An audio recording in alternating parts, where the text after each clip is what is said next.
And from Mr. Pen, this is the magnetic pen holder. It has magnetic on the back, and it's for dry erase boards just like this. Also inside, there is a divider. You can take that out, and you can move it to 3 different locations. So one on the side, one on the other side, and one right in the middle. So we'll put that right there in the middle. So you got that, okay? And then that's where you want it.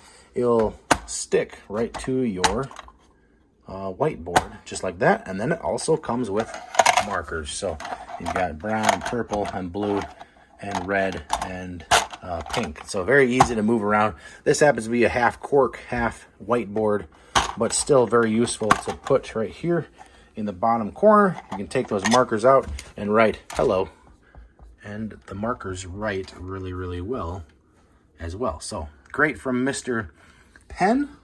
Great product, very easy to use, has enough power, magnetic power, to stay right where you put it, and works really well. Highly recommend. Definitely pick up one of these.